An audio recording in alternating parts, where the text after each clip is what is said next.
there's a couple of things that you should think about when you're doing your PhD and you're thinking about getting a car. So this is sort of things that I went through and lessons that I learned during the whole process of buying a car. So when I was going through my PhD, my wife bought a new car. It was a lease, 2005 Honda CRV. I'm now in my Mazda CX-7, 2011 CX-7. It's 2019, and I think it's a perfectly good car. So there's a couple of things I want you to know to think about when you are deciding to buy your own car during your PhD, because I know there's a lot to it, right? It's a little bit overwhelming. So the first thing that you are going to benefit from buying your own car during a PhD is that you're going to get a lot of freedom from that. So for me, going to the University of Western Ontario, it's kind of in a little bit of a rural, so it is a city that it's in, London, Ontario. It's a fairly big city, it's 500,000 people.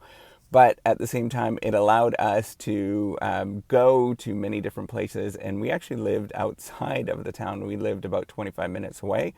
And I had a Honda Civic, and I drove in and out. And it was about a 6, 7-year-old Honda Civic, and I drove in and out to school. And that was actually kind of nice to live away from the university, because then I wasn't sort of part of the whole university crowd. So there's plus and minuses with that.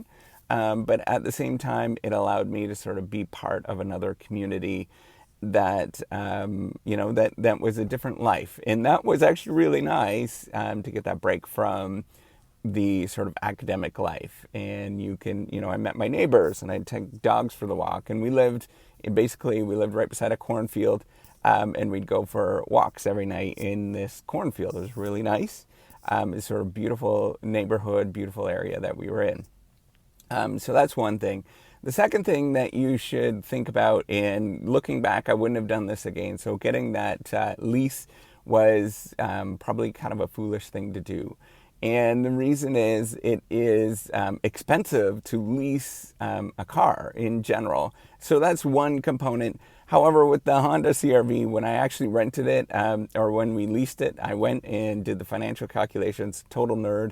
I actually went through an Excel spreadsheet, created, net present value calculations and stuff. And basically it was the same thing. So we ended up getting the lease because we thought it would be a lot more flexible.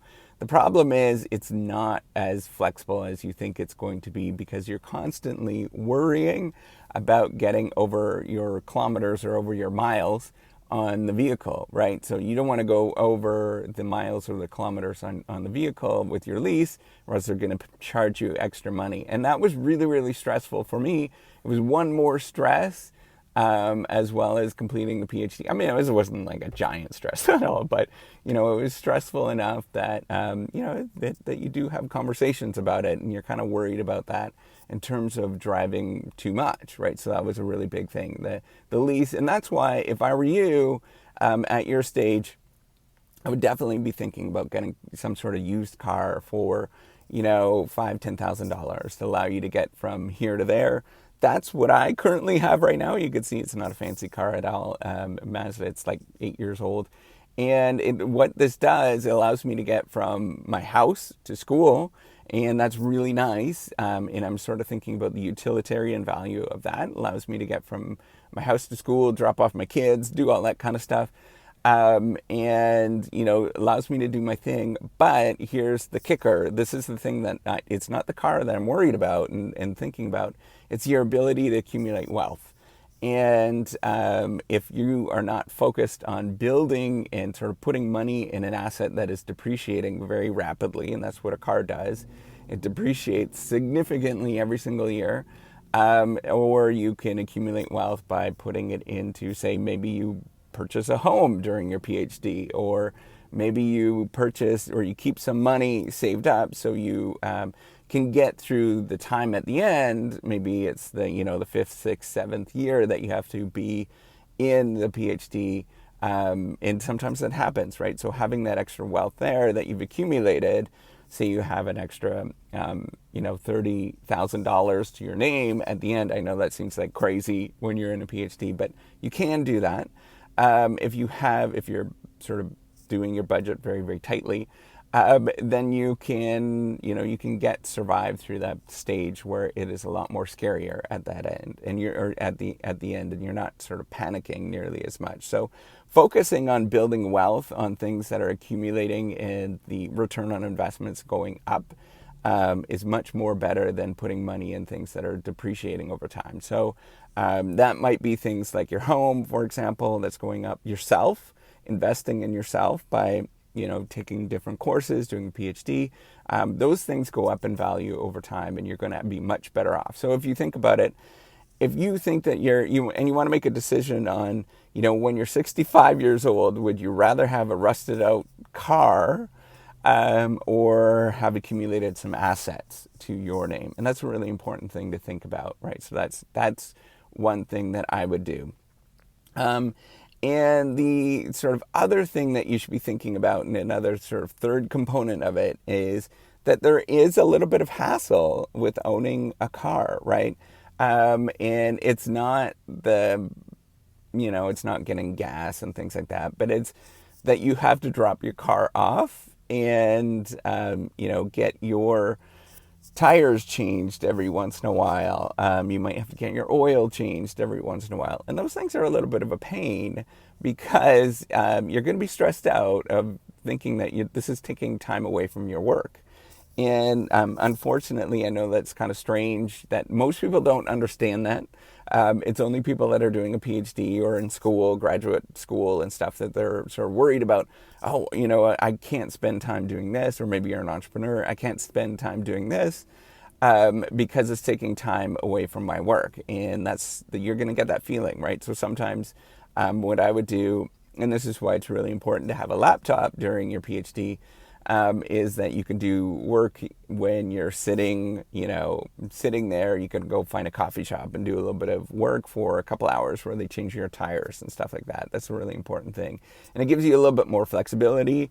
And so the benefits of actually owning a car is that you can take a little bit of time off and drive to a different location, right? So I'm sure about the shadow.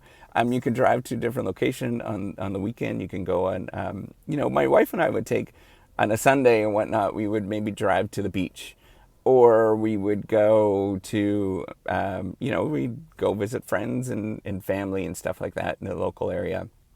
It was really nice to have that sort of flexibility to give you some time off from thinking about all the different ideas and things like that, which you really do need, and it helps you out, so it recharges your batteries. If anybody says that you should be working 7 days a week, you're absolutely crazy, because you're not recharging your batteries. So you need that time off. You need that extra little bit of time for yourself, or whatever it is. And a car sometimes allows you to do that, and that's why having an inexpensive car, a $5,000 to $10,000 car, can allow you to do that.